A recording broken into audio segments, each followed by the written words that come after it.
Minha saudação fraterna a todas e todos. Eu sou o Diácono Cauê, aqui da nossa amada Diocese de Campos.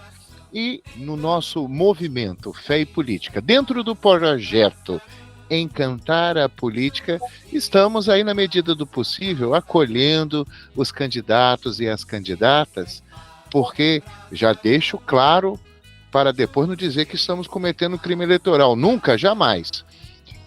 Esse espaço está aberto para todas e todos, porque a igreja não tem candidato nenhum, mas nós temos o direito de conhecer os candidatos, de dialogar com eles, ouvi-los e apresentá-los, e que cada pessoa, dentro da sua consciência, escolha quem quiser votar, não é?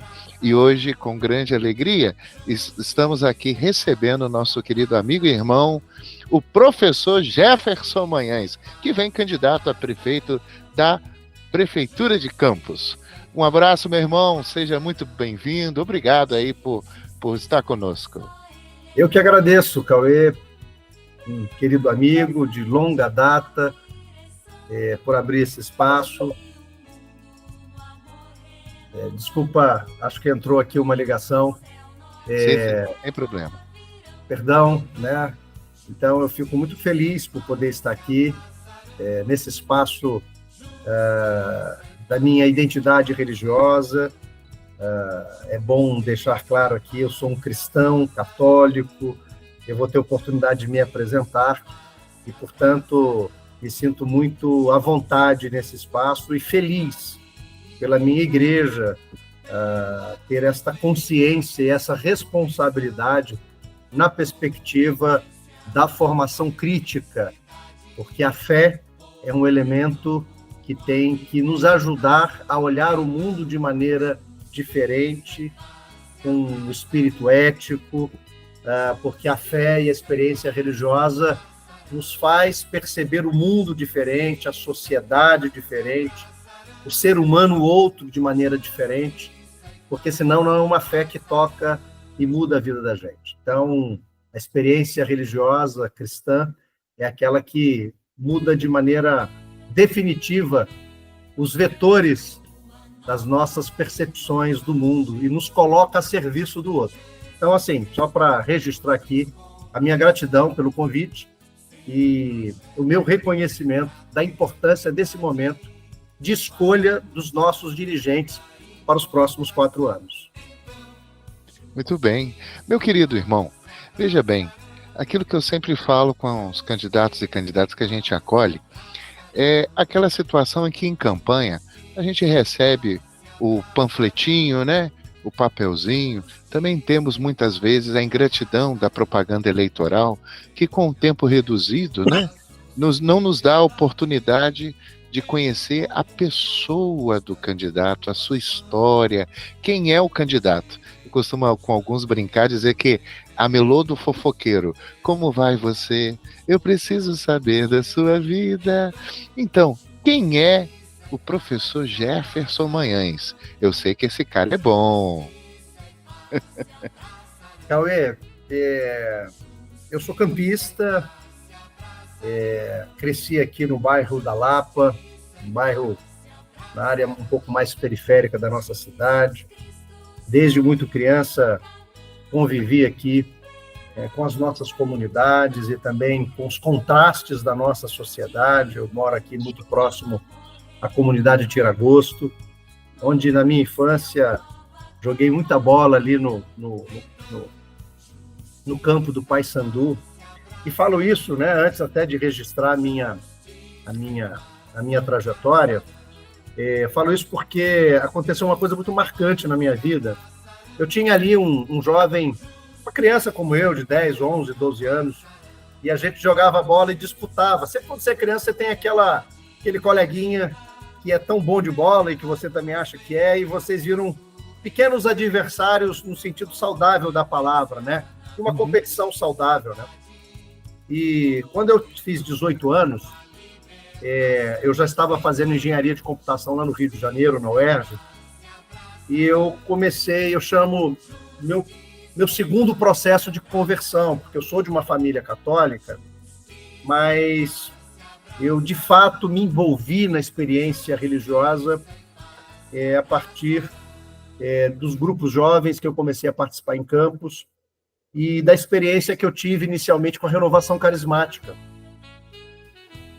Então, eu fazia parte de um grupo de oração e eu fui na delegacia fazer uma oração com um grupo pastoral carcerária, porque não tinha o presídio aqui de Campos, aquele presídio hoje maior, tinha apenas aquele presídio ali na subida de uma das pontes aqui de Campos, onde é o presídio feminino hoje, mas na delegacia tinha um pequeno...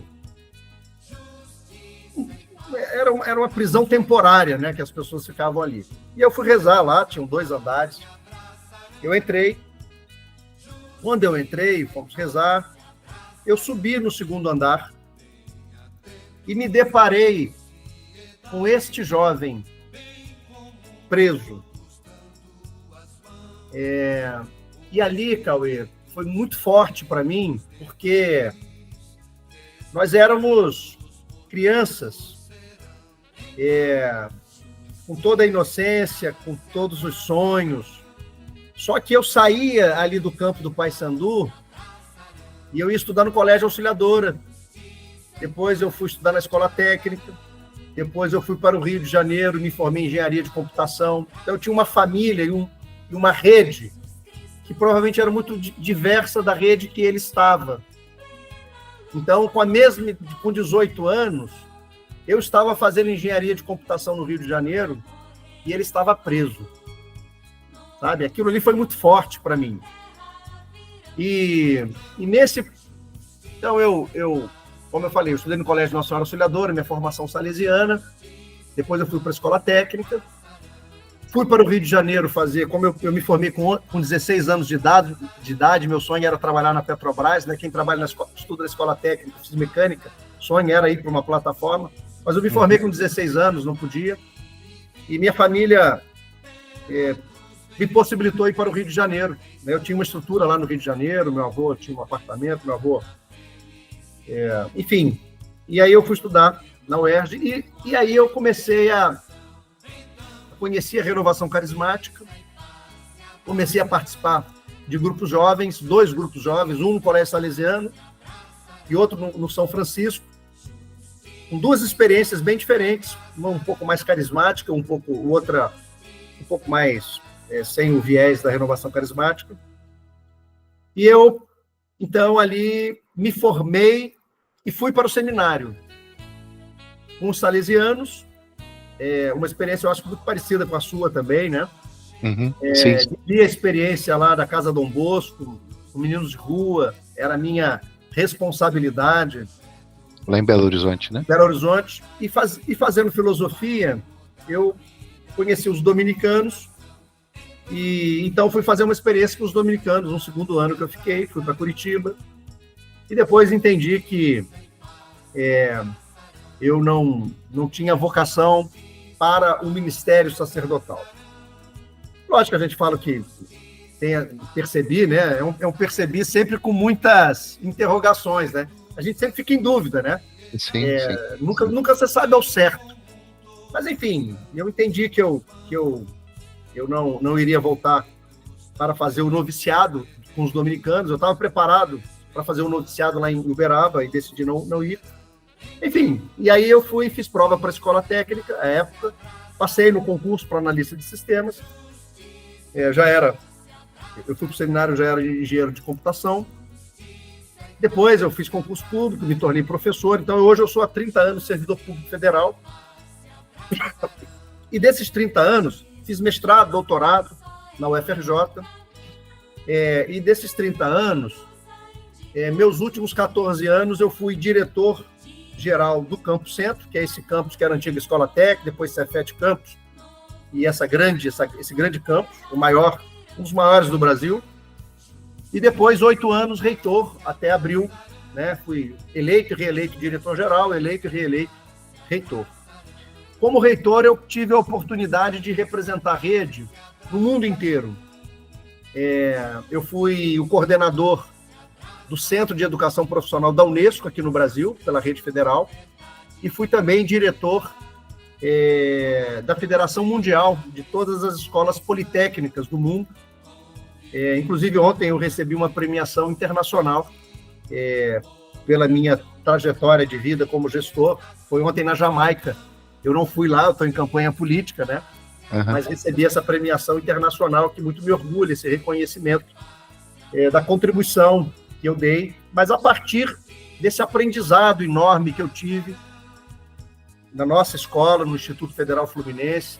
Eu participei de toda a transição de escola técnica para a Cefet, de Cefet para a IFE, participei da gestão, como eu falei, estou há 24 anos na gestão, desde coordenador até reitor, né? Hoje eu sou professor titular, estou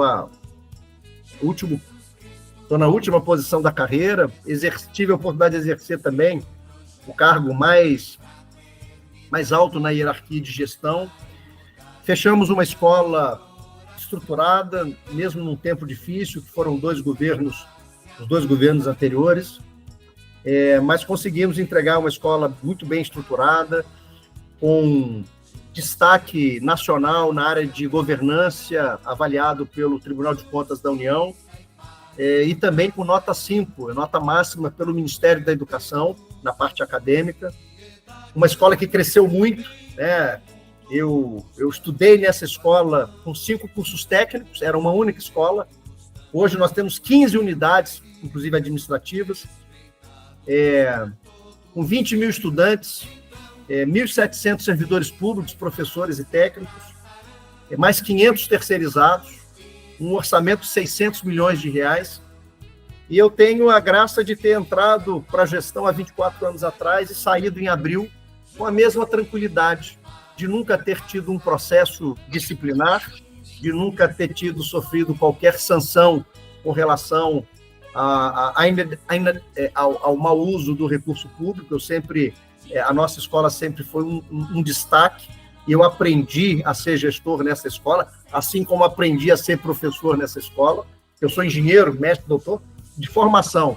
Eu não tive a oportunidade de fazer licenciatura, mas aprendi a ser um educador e a me apaixonar cada dia mais pelo exercício da função docente, e me considero hoje um educador em formação, naturalmente, mas também um gestor, que me dá, então, as prerrogativas, né? Se você olhar para essa instituição, a qual eu estive à frente 8 anos, né, como líder máximo, tem um orçamento maior do que a maioria dos municípios do interior do estado do Rio de Janeiro, né? Um orçamento de 600 milhões de reais, não são muitos municípios que têm, apenas aqueles ou que são muito grandes, né, ou que são detentores de royalties, né? Mas São João da Barra, por exemplo, tem um orçamento de 900 milhões, só há pouco tempo tornou-se maior do que o orçamento da nossa instituição. Mas eu falaria muitos outros aqui no entorno, Carapebus, São Francisco e tantos outros, têm um orçamento muito menor. Então, assim, quando eu cheguei ao final desse processo, eu estava como reitor ainda, e fui chamado com todos os reitores, acho que no dia 17 ou 18 de janeiro, em Brasília, e ao chegar lá, eu pude ver a destruição do Palácio do Planalto, pelo que aconteceu no dia 8 de janeiro. Aquilo me impactou muito, e eu percebi que era necessário que, ao final da minha gestão, que se deu em 6 de abril deste ano, e diante de tantos aprendizados, de tantas experiências que eu tive a oportunidade de vivenciar no Brasil e no mundo, eu tinha que tomar uma decisão. Eu faria uma coisa que era o meu sonho, ir para o Canadá fazer meu pós-doutorado no ano de 2025. Essa era aquilo que me deixaria mais confortável, né? Era um sonho antigo. Ou então, uma outra possibilidade seria, talvez, me colocar a serviço do governo brasileiro, numa posição no Ministério da Educação, mas isso não depende só de mim, isso depende, naturalmente, de convites do governo, mas era alguma coisa factível, mas, assim, era uma outra possibilidade. E uma terceira que era mais difícil, né? Que era me colocar para gerir, disputar a possibilidade de me tornar gestor da minha cidade, do meu município, a partir de toda essa trajetória que eu tive. E eu tenho certeza absoluta que eu poderia guardar as minhas experiências como recordações para mim, ou então colocá-la a serviço do outro. Eu aprendi com o Frei Beto de que o conhecimento só tem sentido quando está a serviço do outro. Então, eu não poderia, diante de tantas coisas que eu vivenciei, não tentar colocar isso a serviço do próximo. E os meus minhas grandes referências na educação, então não vou falar de Paulo Freire, vou falar de Anísio Teixeira, vou falar de Darcy Ribeiro, todos eles, de alguma maneira, num determinado tempo histórico, perceberam que o espaço da educação precisaria ser ampliado, porque a educação ela é mais modificada de fora para dentro, de dentro para fora. As políticas externas impactam muito mais na qualidade da educação e portanto, eu estou me colocando nesse processo como alguém que quer, a partir da educação, ampliar esse escopo de contribuição para a sociedade. Então, é uma caminhada nova e acredito eu, né, que é um caminho muito diferente, né, com muitas artimanhas, com muitas nuances, que são muito diferentes das experiências que eu vivi até aqui. Mas quero dizer que eu estou aprendendo muito, especialmente conhecendo muito o meu município, me aprofundando nas dores e do cotidiano das pessoas e ampliando muito a minha percepção do quanto eu posso contribuir e de quanto a gente precisa fazer. E eu estou me colocando à disposição da nossa cidade, do nosso país, para continuar a exercer profundamente a minha experiência cidadã, né, de alguém que quer afetar de maneira afetiva a vida das pessoas a partir do que eu fui afetado pelas políticas públicas, né? A minha formação foi nas melhores escolas públicas do Brasil. Então, é um pouco isso. Beleza. Você falando aquela situação histórica me lembrou, né, Jefferson? Você que passou pelos Salesianos, o momento em que Dom Bosco tinha como diretor espiritual, hoje é santo, São José Cafasso, o padre da Forca, que então com ele indo ao presídio, vendo tantos jovens, né, lá condenados à morte por enforcamento e presos, e aí Dom Bosco estão aqui porque não tem ninguém que cuide deles, né? Então esse despertar é preciso fechar a torneira da miséria, né? Também que vai produzir tantos jovens que acabam também parando na prisão, né? E você sabe, Cauê, a sua história me lembrou. E você sabe, Cauê, 85% dos jovens que estão em abrigos, jovens infratores, no Rio de Janeiro, dados de 2018, 85% deles estavam fora da escola. E eu também gosto muito de uma frase de Dom Helder Câmara, isso é importante, os nossos irmãos católicos estarem muito cientes disso, né? Dom Helder, certa vez, ele falou assim, olha, quando eu levo o sacolão de alimento no morro, ele começou a experiência dele no Rio de Janeiro, né? Como bispo auxiliar, salvo engano. E ele levava alimentos no morro, eu não sei qual deles, numa comunidade, ele dizia, quando eu levava alimento aos pobres, me chamavam de cristão, santo, mas quando eu passei a apontar as causas da pobreza, as causas que levavam aquelas pessoas estarem naquela situação, passaram a me chamar de comunista. Então, eu tenho certeza absoluta que se Jesus Cristo, o Jesus de Nazaré, estivesse aqui, muitos dos nossos irmãos talvez não o reconheceriam e o classificariam também como, quem sabe, um comunista. Então eu tenho uma experiência de fé muito encarnada. Eu gosto muito de 2 partes do Evangelho de Mateus. Um no capítulo 5, quando fala das bem-aventuranças, né? Bem-aventurados aqueles que buscam a justiça. E também o capítulo 25, que sempre me marcou muito. Quando Jesus Cristo usa uma parábola, né, e fala, no final dos tempos, né, vão bater a porta, né, deixa eu entrar, né, bem para você aqui, você que...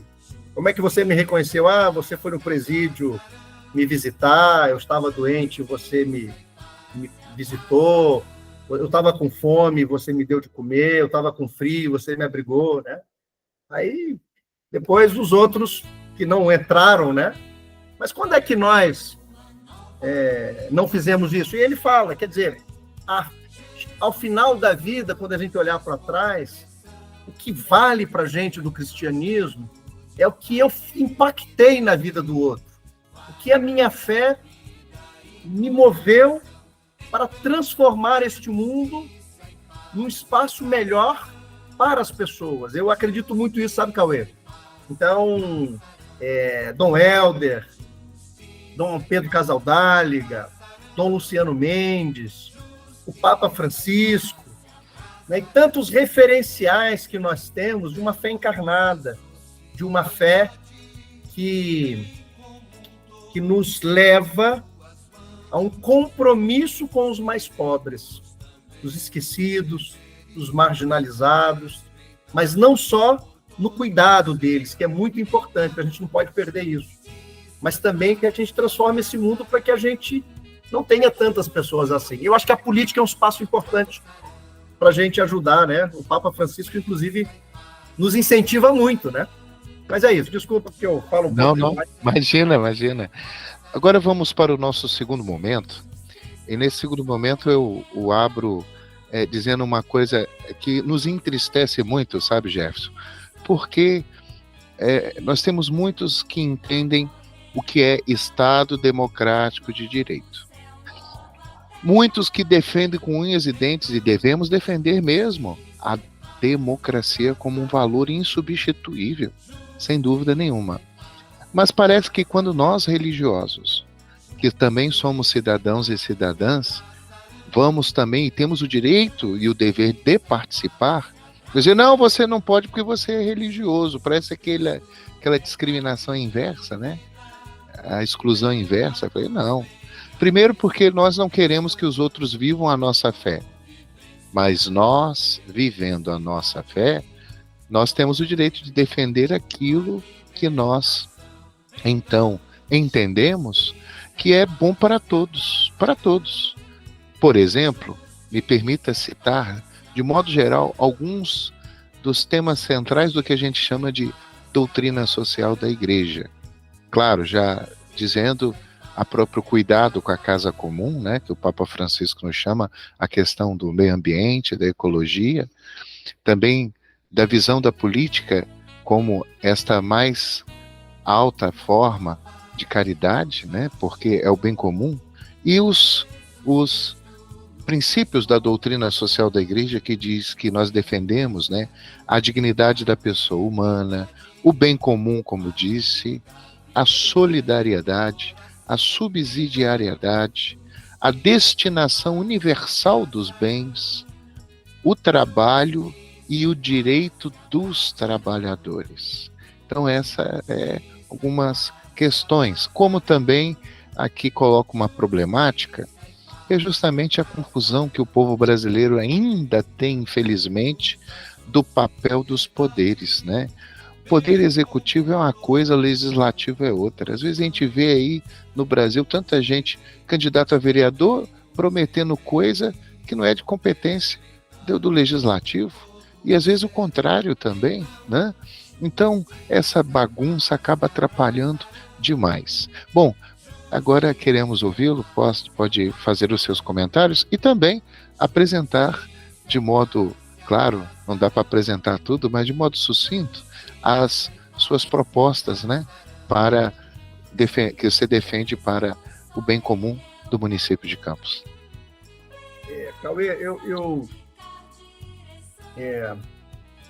como gestor de uma escola pública, eu sempre tive o cuidado de, enquanto reitor, enquanto diretor,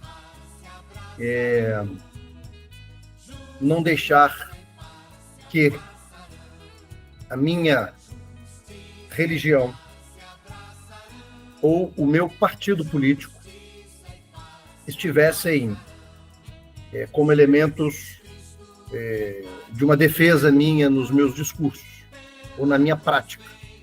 Então eu sou católico, então se vem um grupo evangélico e pede para estar na escola, eu não deixo, porque eu sou católico, eu só deixo os católicos. Então isso eu nunca, porque é um espaço público. Então sim, ele é laico, sim, mas ele não é antirreligioso, que é muito importante. Isso mesmo. Eu acho que é importante deixar isso. Eu, quando fui diretor da escola... E constitucional. Né? Quando eu fui diretor da escola, nós fizemos uma revolução naquele campus, mas nós fizemos uma pequena capelinha ecumênica. Né? Sim. Porque a gente tinha lá estudantes de diversas denominações religiosas, inclusive professores, que gostavam, que se reuniam. Então a gente criou esse espaço de meditação, respeitando esta dimensão humana, né?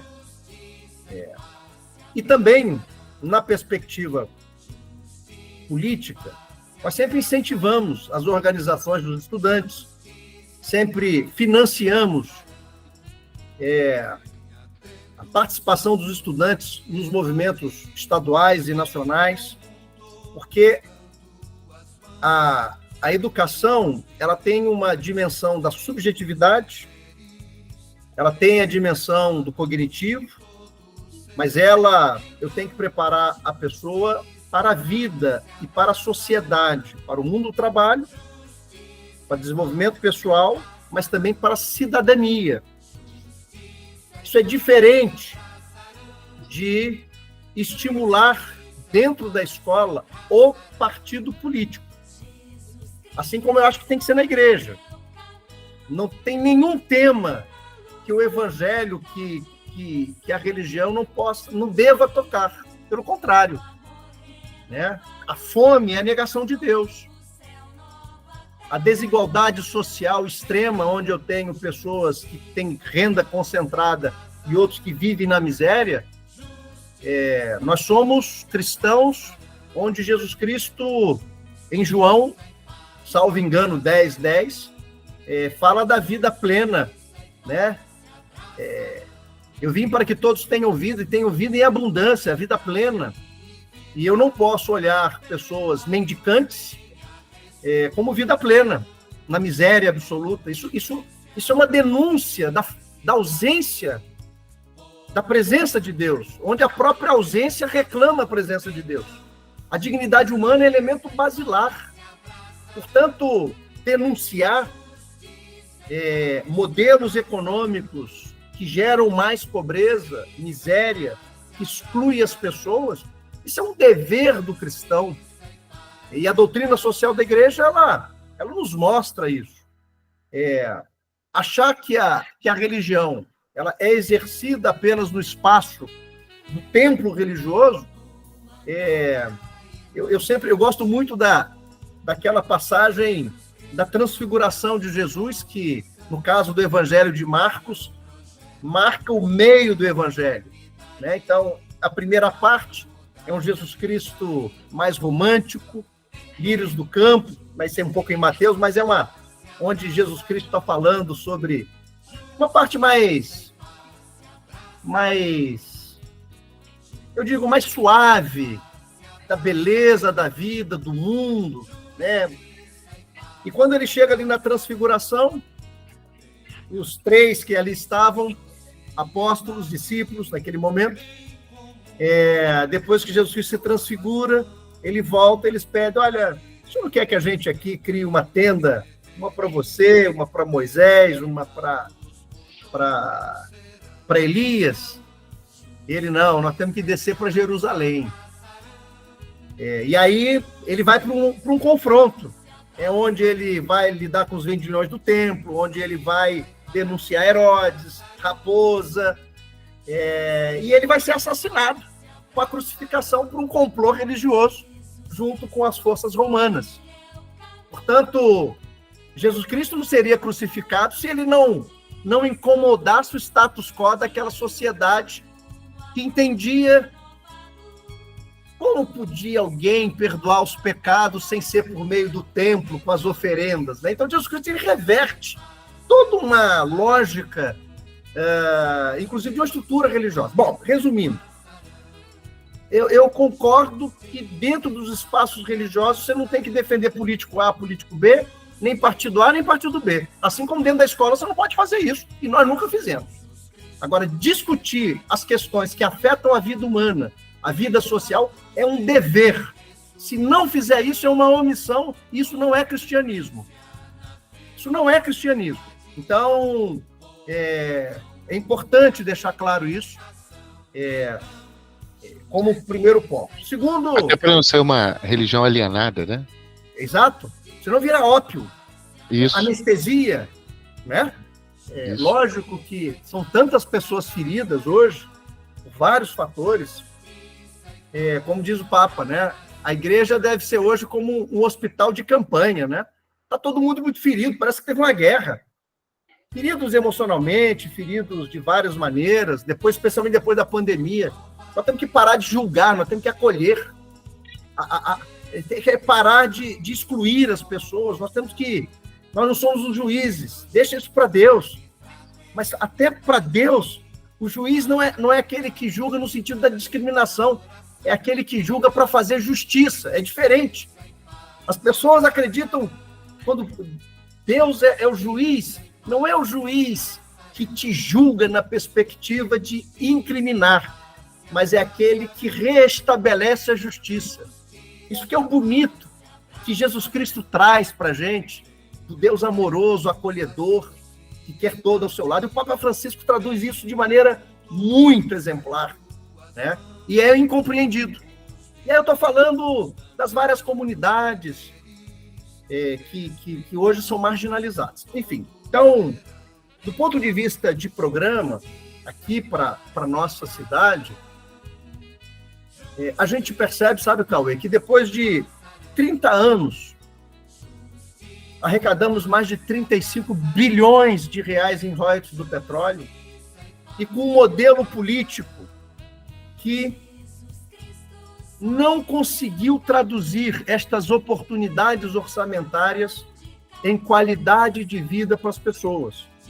Nós temos hoje um transporte que é uma covardia, um estudante, com um trabalhador. Não existe no final de semana, depois de 7 horas. Quando tem, é caro, é precário, é van superlotada. É uma vergonha. É um assinte. As pessoas, assim, é algo absurdo. Uma saúde que, pelo orçamento que nós temos, com indicadores péssimos, porque o atual governo ele tem um álibi. Ele não se compara aos municípios que são Macaé, São João da Barra, Quissamã, Maricá, Niterói. Ele se compara com o governo anterior, Rafael Diniz. Isso é um álibi de alguma coisa que foi muito ruim. Então, qualquer coisa comparado com muito ruim, mesmo sendo ruim, é menos ruim, entende? Então a saúde é ruim. A educação, você vai para as escolas, sem infraestrutura, professores com RPA, sem concurso público, mal remunerados. O IDEB é uma maquiagem, eu já provei isso, tem aprovação automática que deturpou o IDEB. É só fanfarronice, nós temos uma educação ruim. Então nós temos, por exemplo, na educação, a proposta de escola de tempo integral, estruturada. Nós vamos fazer o pé de meia municipal. Então tem o pé de meia que hoje o governo federal tem lá para os alunos do ensino médio, mas nós estamos perdendo os nossos adolescentes no 6º ano, 7º ano. Nós vamos fazer o pé de meia, que é aquele pagamento de R$200 por mês, uma poupança de R$1.000 se o aluno passar de ano, do 6º ao 9º ano. Porque lugar de adolescente, lugar de jovem tem que ser na escola. O jovem adolescente nos 6, 7 anos ele já começa a ver o drama da família, o pai desempregado, porque Campos não tem emprego. Então, o pai desempregado, a mãe, então ele começa também a querer um tênis, ele quer um celular, isso é direito dele. Os meus filhos são assim, por que só os filhos da classe média ricos podem ter um celular, pode ter um tênis? O menino pode ter desejo, ele vê televisão, ele vê internet e tem um desejo. E, portanto, esse pé de meia vai fazer com que ele ajude a mãe, o pai, a família. Então, para garantir que esse jovem não abandone a escola para ir para os atalhos da vida, para o tráfico, para tantas outras coisas que ele pode se perder. Então, nós não podemos perder esse jovem. Então, isso é um bom exemplo. Nós vamos, no caso do transporte público, 117 municípios no Brasil já implantou o transporte tarifa zero. O governo Lula liberou 540 milhões para Campos, para ter uma nova frota. Nós não podemos entregar isso para os empresários, como foi feito na época da Rosinha. Primeiro que os empresários não pagaram, né? Eles têm uma dívida no Fundecam ainda. Muitos pegaram alguns ônibus e colocaram em outros municípios. Nós vamos municipalizar, criar uma empresa pública de transporte. Nós tínhamos a CTC aqui em Campos, talvez você deve lembrar. Nós vamos ter essa empresa pública de transporte, como tem em Maricá, e tem outras experiências no Brasil. E vamos implantar o tarifa zero, porque quando você cria tarifa zero, você vai fazer com que você tenha um centro da cidade, hoje que você chega lá, não tem gente no centro da cidade. As pessoas não circulam mais na cidade, primeiro porque não tem ônibus, né? É muito precário e é caro. Então, hoje, o transporte, a partir de 2015, ele se tornou um direito social. Artigo 6º da Constituição foi mudado. Educação pública, saúde pública e transporte público. E, portanto, vai ser o maior investimento na economia de Campos, porque nós vamos permitir, por exemplo, que hoje uma pessoa está desempregada lá em Goitacazes, se ela já está desempregada, ela não consegue se deslocar para outros lugares do município para poder buscar emprego, porque é caro, ou não tem um ônibus, ela fica segregada naquele espaço. Um jovem hoje deixa de estudar no IFE, porque não tem ônibus, ele mora em Farol de Santo Tomé e ele não consegue pagar R$20 por dia para se deslocar de Farol para cá.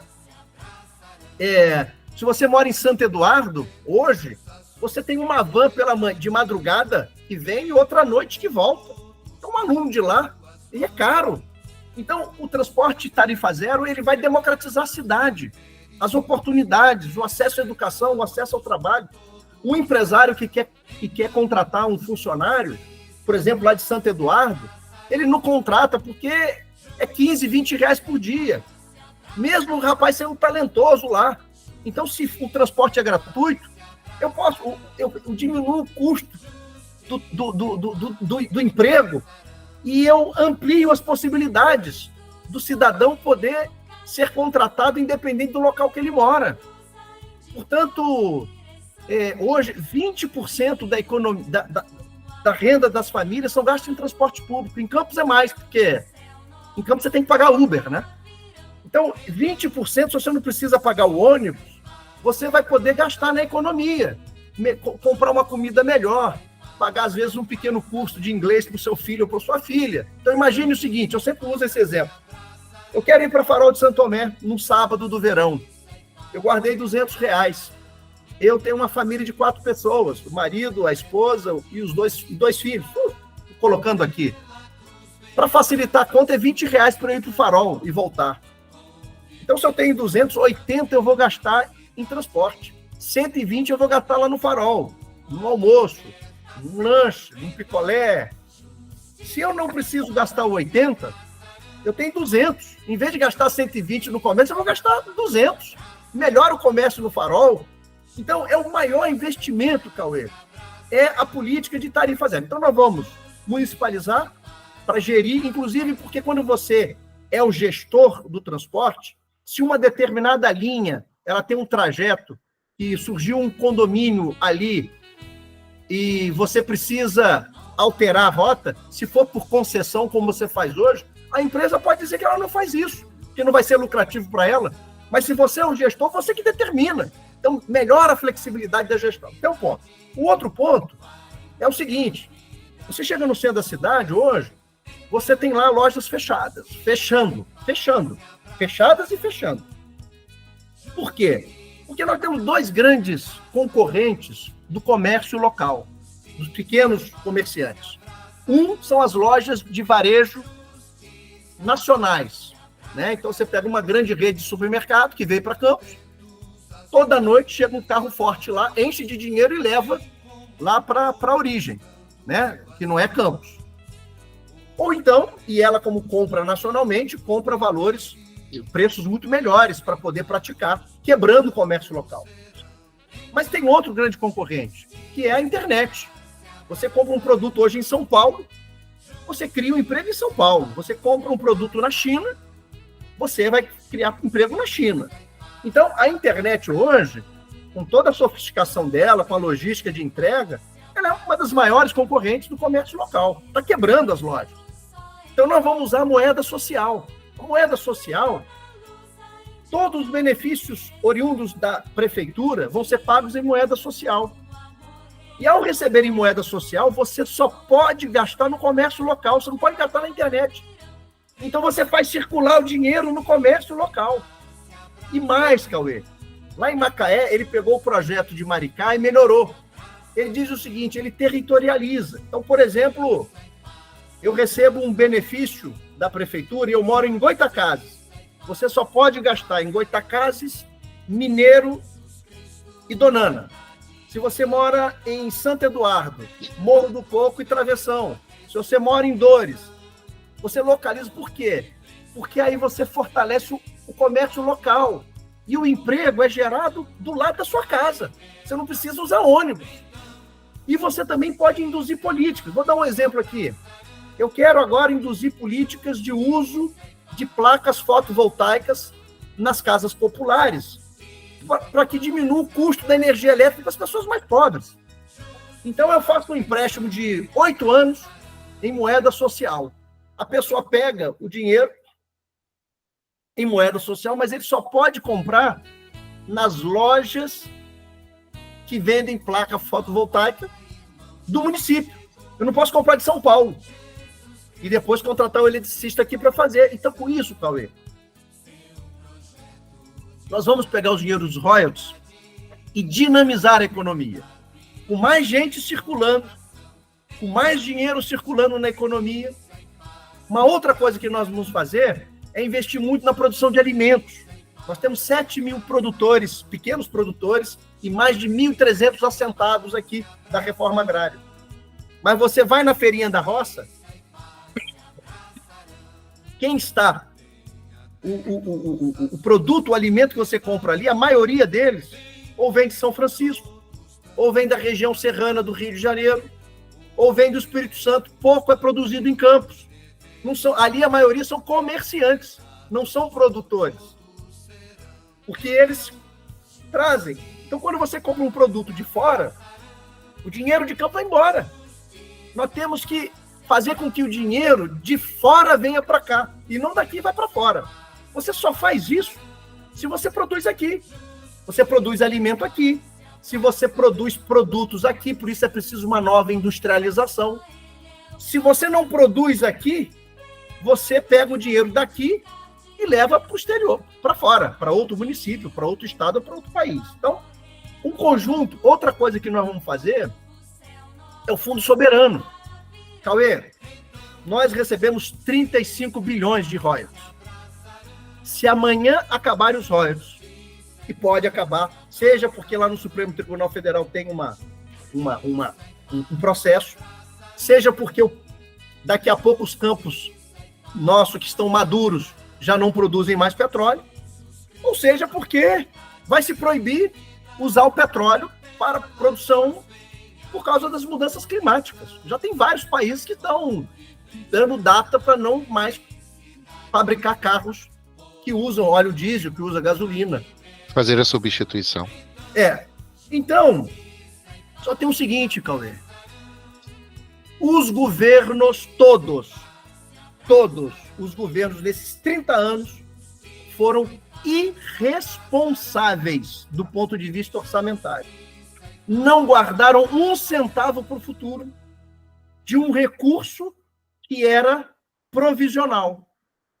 Então, nós vamos criar o Fundo Soberano, assim como a Noruega criou. A Noruega tem um fundo soberano de mais de 1 trilhão de euros. Se os noruegueses quiserem parar hoje de trabalhar, eles ficam 100 a 200 anos, toda a população sem trabalhar, só vivendo da renda deste fundo. Maricá fez isso, Niterói fez isso, e Campos nunca fez. Então o Fundo Soberano é uma poupança de futuro, e ao mesmo tempo, parte dele pode ser usada para investir na economia. Então, aproveitando o governo do presidente Lula, nós vamos ter um prefeito aqui que é amigo do presidente Lula, do partido do presidente Lula, pelo PAC. Nós temos hoje, o Brasil hoje, ele definiu, o governo Lula, de uma neoindustrialização, de um novo ciclo de industrialização no país, porque é a indústria que dá emprego de qualidade. Então, se você pega Campos hoje, o salário médio de Campos são 2 salários mínimos. Está entre os piores, Campos está entre os 10 municípios com pior média salarial de toda a região sul e sudeste. Macaé, para você ter uma ideia, são 5 salários mínimos a média salarial, porque tem um setor de indústria lá que Campos não tem. Então, Cauê, aproveitando esse movimento do governo federal, os programas federais, na transição energética, Campos tem uma grande vantagem. Biomassa, nós temos a maior área agricultável do estado do Rio de Janeiro, nós temos ventos que podem gerar energia através da energia eólica, nós temos aqui um polo universitário que pode gerar pesquisa para fazer a geração de hidrogênio verde. Então, Campos a transição energética, ela pode criar um novo modelo de negócio, novas empresas, todas elas são lastreadas no conhecimento, na produção de conhecimento, e Campos tem a maior concentração de universidades e de instituições de educação superior do interior do estado do Rio de Janeiro e entre as melhores do Brasil, do interior, não capital. Portanto, a gente pode fazer um movimento aqui da transição digital, uma nova industrialização nessa área de games, economia criativa. Nós podemos fazer um grande movimento na bioeconomia. Você tem a UENF, que é uma potência na área de biologia, com vários cultivares, agregada à área da agricultura, e fazer um novo tecido agroindustrial em Campos, de beneficiamento dos produtos agrícolas.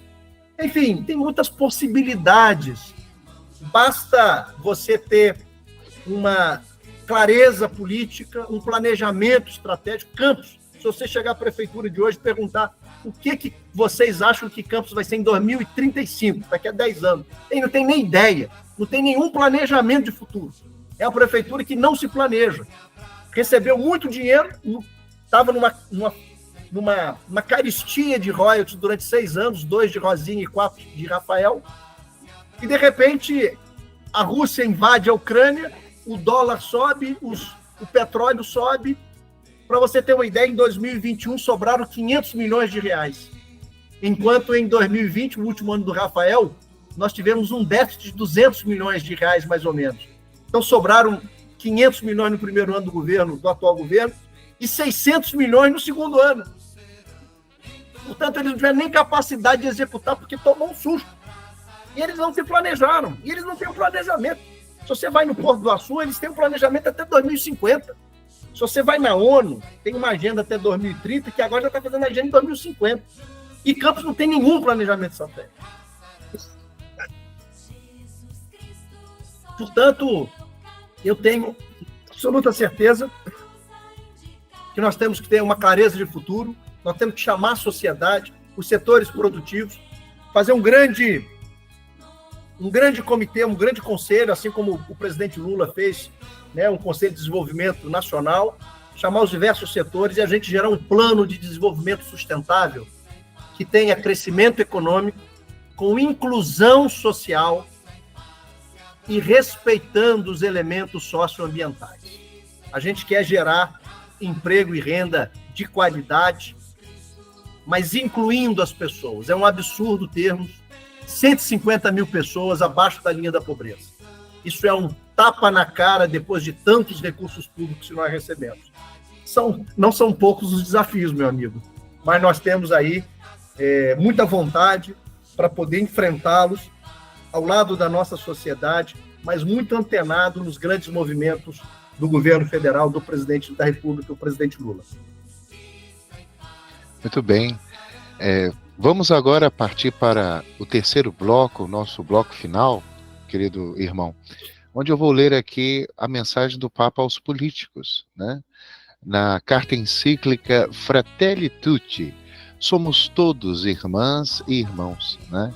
Sobre a amizade social, que é importante termos, e aí pedimos nós, igreja, a Deus, a graça de poder ter uma campanha limpa, ética, fraterna, solidária, que vença as melhores propostas e não corrupção, venda de voto, essas coisas, né, que são terríveis.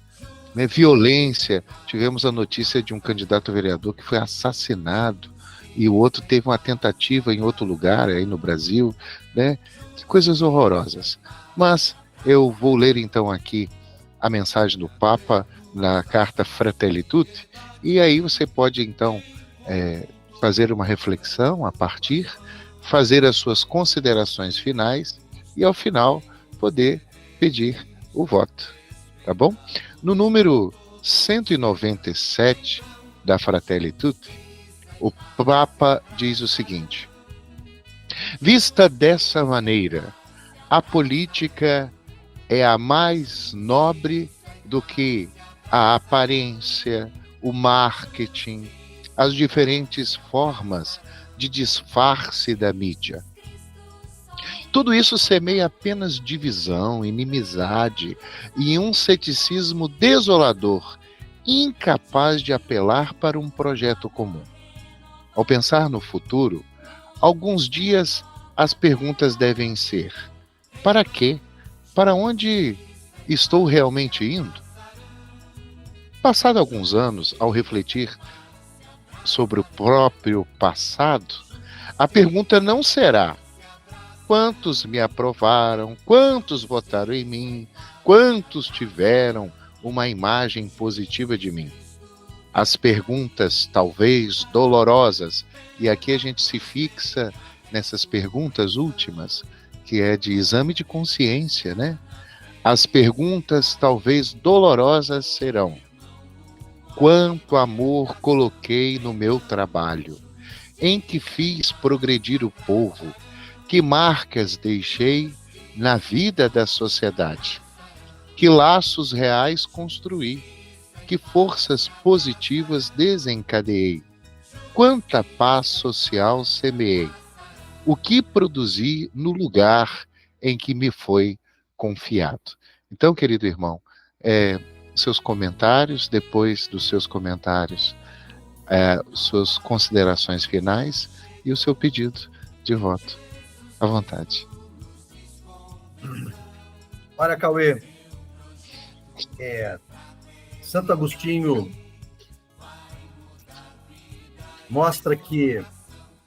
fala que a esperança, ela tem duas filhas. Uma é a indignação. Nós não podemos olhar a realidade que vivemos e nos moldar a ela, porque aquele que olha uma realidade injusta e se conforma a ele se torna uma pessoa injusta, se torna cúmplice desse processo. Nós vivemos num mundo onde no Brasil, por exemplo, 5 pessoas têm o mesmo que mais de 50% da população. mais pobre. Isso não é algo querido por Deus. Todos nós somos irmãos, naturalmente temos as nossas diferenças, mas um mundo que estimula os super ricos é o mesmo que faz com que tenham os super pobres em muito mais quantidade, os miseráveis. Então, existe o pecado social que nós precisamos compreender, não existe só o pecado pessoal.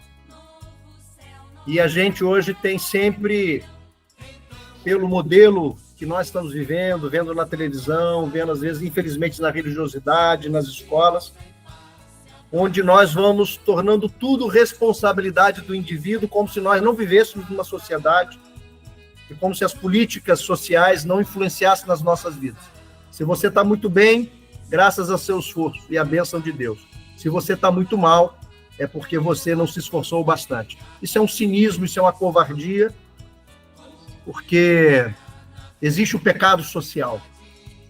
E a gente abandonou muitas vezes esse discurso, nos intimidou, e não existe só o pecado social, mas também o pecado individual. Mas nós abandonamos o social. Então, a indignação é aquilo que olha o pecado social,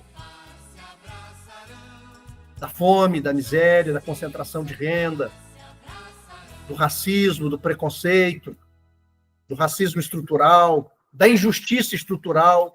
Nós somos um país marcado pela escravidão, Campos especialmente, onde milhares de pessoas escravizadas foram deixados ao largo, engrossando a miséria e cerceando os direitos. E, portanto, não se indignar com isso não é algo nem cristão e nem esperançoso. Mas tem uma outra filha. Tem a filha indignação, mas tem a filha que chama-se coragem. Coragem para denunciar. Coragem para se colocar a caminho no confronto. Porque achar que o cristão é aquele só o pacificador, isso está muito longe do cristianismo. Porque se Jesus fosse só um pacificador, na perspectiva inocente da palavra, ele não morreria na cruz. Ele morreu na cruz porque a vida dele denunciava um conjunto de pecados sociais e ele não foi suportado por aquela sociedade, então tinha que matá-lo. Então, é muito importante, né? Ele andava com as prostitutas, né? Ele andava entre os marginalizados, os leprosos. Então, esse cara, ele perdoava os pecados sem cobrar, ele curava sem cobrar.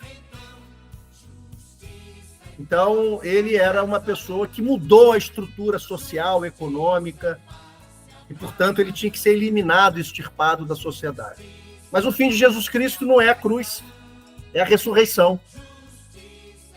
Então, nós cristãos temos que ter a coragem de nos colocar a caminho, porque a paz que o cristão visa não é a paz do cemitério, mas é a paz resultante da justiça social.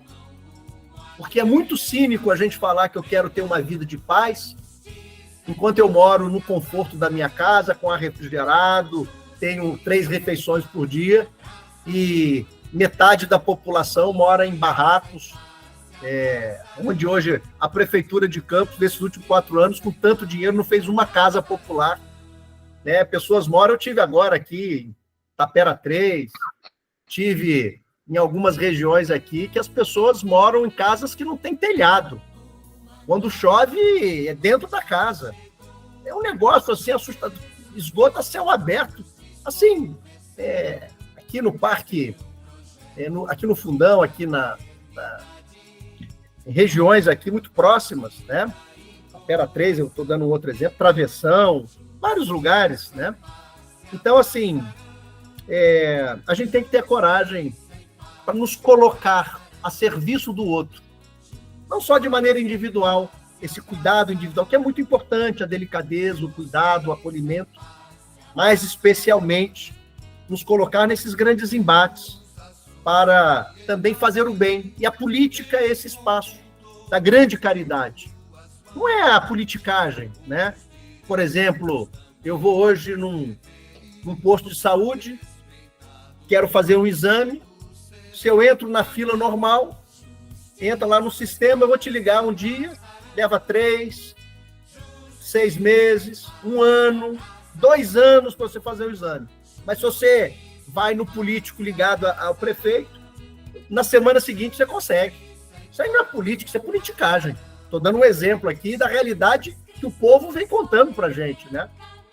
Então, assim, eu me coloco nesse processo e com a coragem de estar sabendo que nós estamos entrando em enfrentamentos que desagradam aqueles que se conformaram e se beneficiam da miséria, da pobreza, da falta de educação, de uma educação crítica, libertadora. Então, a verdadeira esperança é aquela que tem a indignação para olhar criticamente a realidade e a coragem para mudar essa realidade. Mas a gente não só muda pela política, não. A gente muda pela escola, a gente muda pela religião, a gente muda no sindicato, a gente muda sendo um empresário com responsabilidade social, com aqueles que são do seu grupo. Você tem várias possibilidades de mudança. A política é a grande possibilidade, mas não é a única. Às vezes você monta uma ONG, uma associação que tem um trabalho. Então, vou dar o exemplo salesiano, aquele trabalho belíssimo ali na comunidade da Linha, e tantos outros, né?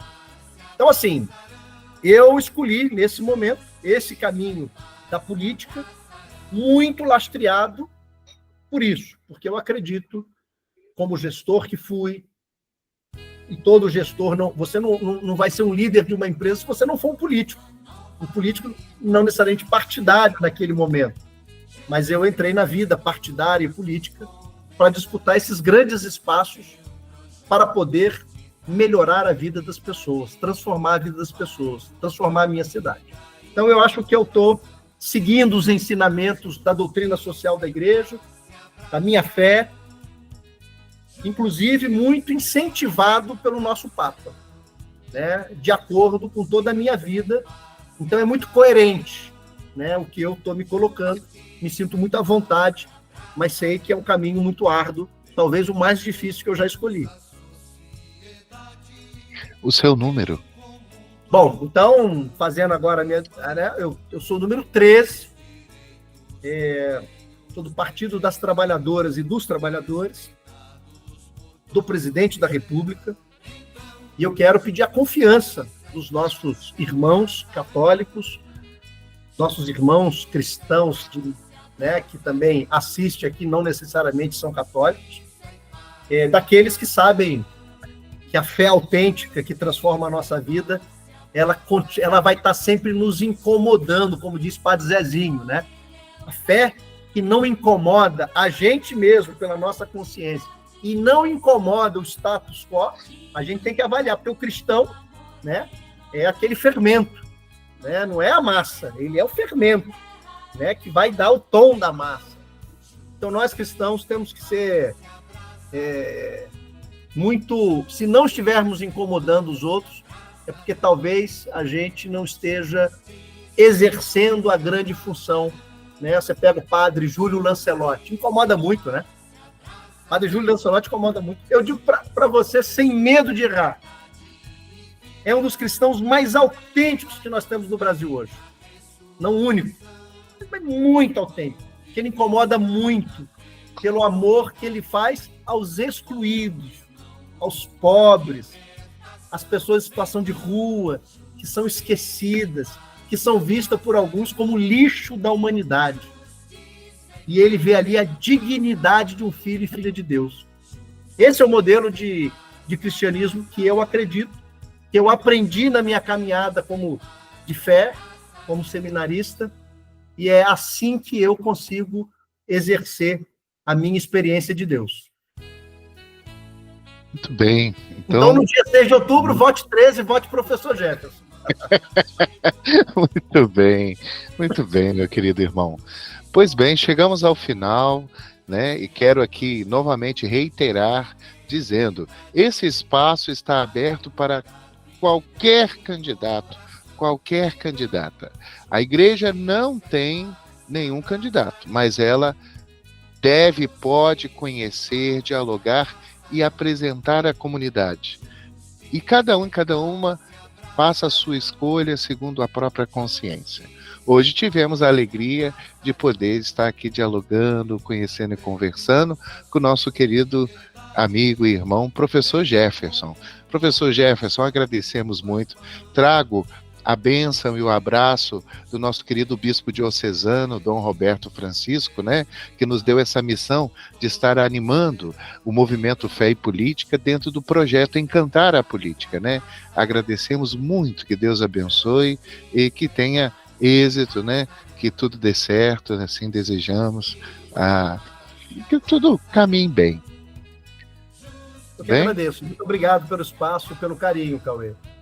Joia, muito bem. Transmita, Deus abençoe. Roberto, nosso carinho, sim. Nosso abraço fraterno. Beleza. Agradecemos muito, Deus abençoe. Um abraço a todas e estamos juntos.